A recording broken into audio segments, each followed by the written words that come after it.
Vítam vás v inštruktážnom videu o kurze Umelá inteligencia, nástroj moderného učiteľa. Máme úplne nové rozhranie, v ktorom vás radi vítame. Je naozaj interaktívne v rozhraní, aby sme si to vysvetlili. Tu sa sleduje celkový progres vášho kurzu. Keď je 100%, tak máte vlastne absolvovaný kurz, ale treba si samozrejme skontrolovať, či máte už odovzdané úlohy a tak ďalej. Tu sa sleduje progres jedného modulu. Takže ja som si už pozrel všetko o kurzoch, tak mám 3 streamy, to ukazuje. A tieto fajočky znázorňujú, že je to vlastne hotové. V kurze sa rozklikávajú dané komponenty. Komponentom môžeme nazývať vlastne toto, alebo toto a modulom nazývam skladbu týchto komponentov. Takže keď kliknem na komponent, napríklad úvodné slovo do kurzu, inštruktážne video, tak sa nám rozroluje a môžeme tu pozerať inštruktážne video. Alebo pozrieme materiál o kurze, dôležité a praktické informácie a rozroluje sa nám info, ktoré potrebujeme ku kurzu. Potom tu máme napríklad odkaz na hĺbkovú analýzu kurzu. Kliknem a presmeruje ma na hĺbkovú analýzu kurzu, čo je vlastne tzv. Podcast, ktorý si môžeme vypočuť o kurze. Je zhrňujúcim vlastne podcastom o celom kurze, čo nás čaká, čo nám tento kurz ponúka do praxe a tak ďalej. Takže naozaj skvelá pomôcka. Teraz sa vrátime znova do kurzu. Takže vidíme. Teraz sme v module o kurze, takže to je prvý modul. Preklikávať medzi modulmi môžeme tak, že sa budeme orientovať v tejto navigačnej lište. Takže jednoducho takto. A potom, keď sme v niektorom z týchto modulov, tak môžeme sa preklikávať samozrejme aj tu ďalší modul, potom tu máme predchádzajúci, ďalší a ďalší. To je úplne intuitívna platforma, ale vám to vysvetľujem, aby ste neboli stratení v nej. Je to niečo nové, čo sme teraz vymysleli. Chceli sme, aby to bolo pre vás intuitívne, aby to bolo všetko pod jednou edukačnou strechou, takže pod Chronos Education, aby sme už neboli cez externé nástroje ako Google Classroom a tak ďalej. Takže sme vymysleli takúto vzdelávaciu platformu, kde budeme uverejňovať všetky naše kurzy, čo je úplne skvelé. No dobré, takže toto sú moduly a navigačná lista, ktorou sa preklikávame. Takže vieme, že moduly sú splnené, keď je tu zelená fajočka, aj tu na zelené svieti a vidíme, že sú splnené.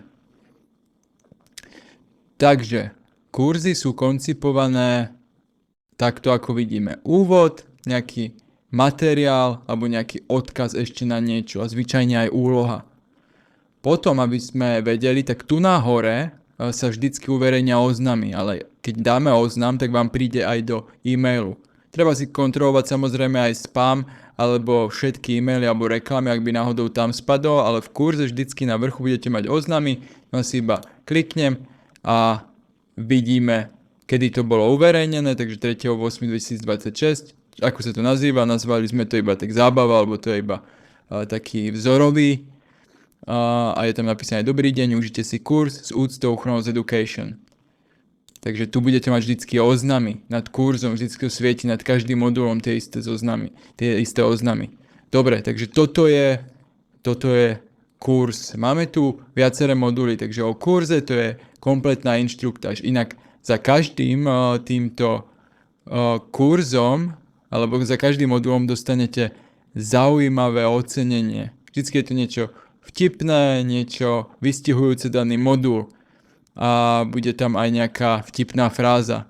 Takže vždycky za splnenie modulu dostanete ocenenie a na konci dostanete veľké ocenenie a samozrejme budete mať možnosť vlastne pristúpiť ku komisionálnej skúške a získať osvedčenie o absolvovaní kurzu. Takže toto je o kurze. Máme tu základy umelej inteligencie, to je ďalší modul. Takže máme tu vždycky príručku, podľa ktorej sa riadíme. V tejto príručke nájdeme všetky prompty a všetky dôležité informácie, ktoré potrebujeme ku kurze. Vždycky je tu napísaná strana, ktorú potrebujeme v danom module, takže tu budú strany 1 až 8.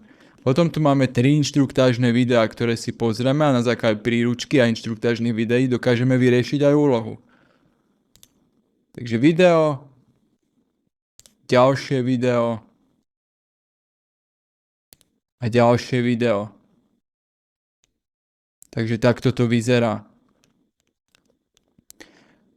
Potom tu máme test, ktorý tiež musíme spraviť. Máme, koľko chceme pokusov, je to iba o overení alebo precvičení si daných informácií, takže sa nebojte, máte koľko chcete pokusov, ale musí to byť na 100% na konci. Potom vám uzná tento modul ako skoro 100%, ale musíme ešte odovzdať úlohu. Úloha má vždycky nejakú predlohu. Klikneme na predlohu a stiahneme si ju. Máme otvoriť alebo uložiť. Pozrieme sa, čo tam je.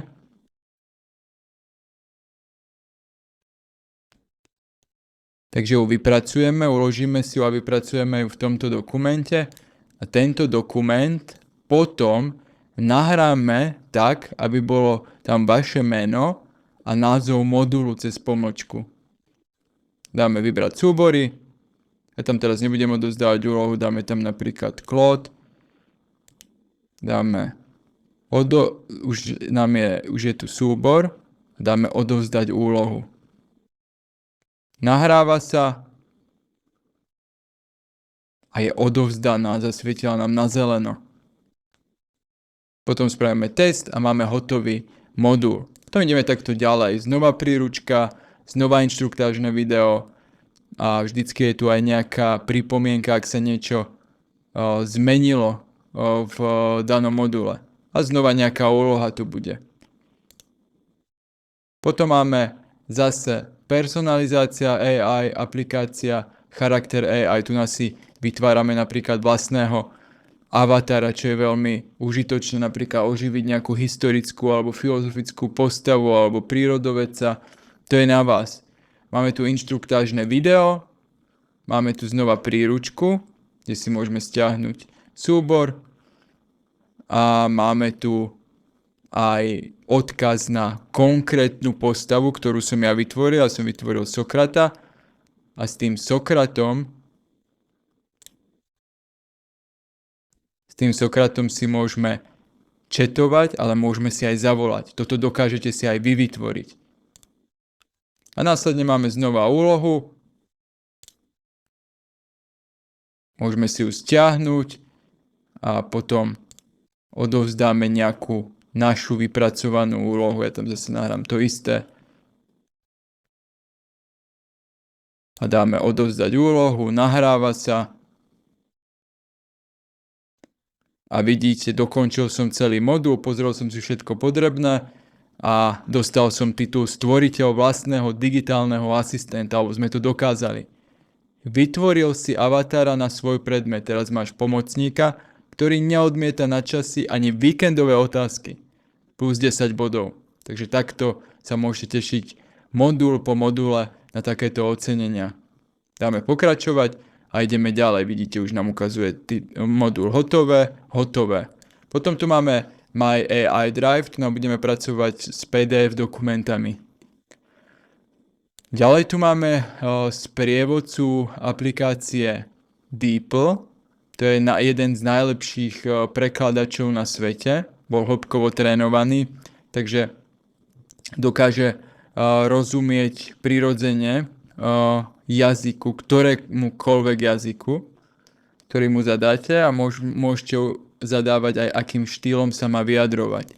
Tu nás sa budeme učiť s Canvou, zopakujeme si základy Canvy a naučíme sa AI funkcie, ktoré Canva ponúka. A spravíme samozrejme úlohu. Máme tu aj právo a etiku v používaní. Tu nám máme znova príručku a máme tu aj odkaz na právo a etiku, to je avatar naprogramovaný, ktorý rozumie naozaj tejto téme, ale netreba sa na ňo úplne spoliehať, lebo umelá inteligencia halucinuje, to samozrejme vieme. A tu nás spravíme test. Potom tu máme fixáciu učiva, takže tu si môžeme prejsť cez myšlienkovú mapu kurzu, kto má radšej vizuálne učenie, ktorému to ide, tak môžeme si ju vizualizovať, systematizovať v nejakej mape, celý náš kurz. To je pripravené a quiz si môžeme spraviť nejakých 80 otázok, ktoré si precvičíme učivo. A následne tu máme fixačné kartičky, kde na jednej strane je otázka a na druhej odpoveď. Toto je na precvičenie a zafixovanie toho, čo sme sa naučili. Nemusí to byť na 100%, to je pre nás. A potom tu máme tvorbu záverečného projektu. Takže máme tu inštruktáž záverečného projektu, video. A potom tu máme prezentáciu, to je vzorová prezentácia, ako má vyzerať. A Wordovský dokument. Odovzdáva sa v 2 prevedeniach, ako prezentáciu pre triedu, naše výstupy z úloh a potom tú didaktiku za tým, že ako sme to spracovali ako blokovú výučbu. A potom na konci úplne kurzu máme, že hodnotenie firmy. No vyžaduje to zákon o inovačnom vzdelávaní, takže prosím vás povinne vyplniť hodnotiaci formulár po kurze a kto má Facebook, tak napísať aj recenziu na Facebook. Tu nás sú odkazy, iba klikneme a prehodí nás na formulár a recenziu. No a toto je vlastne celé k tomuto kurzu Umelá inteligencia nástroje pre moderného učiteľa. Ja verím, že v takejto edukačnej platforme sa nestratíte, ale ak by ste sa stratili, tak tu na dôležité praktické informácie ešte si prečítame a vidíme tu, že podmienkou na vygenerovanie certifikátu je odovzdanie všetkých zadaní v stanovenom termíne, napríklad 31.10.2026, to záleží od kurzu. Po uplynutí termínu odovzdania budú práce ohodnotené. V prípade, že práca nebude spĺňať požadované kritéria, tak bude priestor ešte na prepracovanie. Po schválení finálnej verzie následne dojdeme termín komisie. Je to zákonná povinnosť, ale nepôjde o prísne skúšanie. Ak ste vypracovali takéto úlohy, tak už vieme, že ste prešli daným kurzom, lebo ste nám ukázali naozaj vašu technickú a pedagogickú zdatnosť.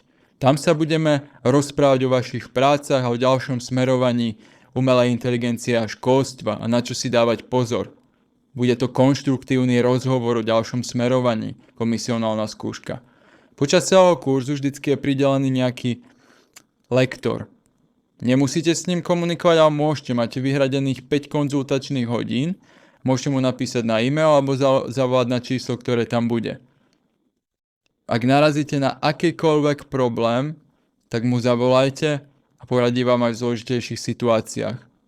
Takže veľmi sa tešíme, že ste sa prihlásili na tento kurz a verím, že ho zvládnete a naozaj využijete tieto znalosti vo vašom profesionálnom smerovaní a naučíte s umelou inteligenciou kriticky a rozumne narábať aj svojich študentov. Preto je tento kurz stvorený, aby ste mali znalosti o nových nástrojoch, ktoré dokážete aplikovať do svojich hodín a naučiť s nimi kriticky, otvorene, slobodne a skutočne pracovať vašich študentov. Takže veľa zábavy a určite to zvládnete. Ešte pekný deň.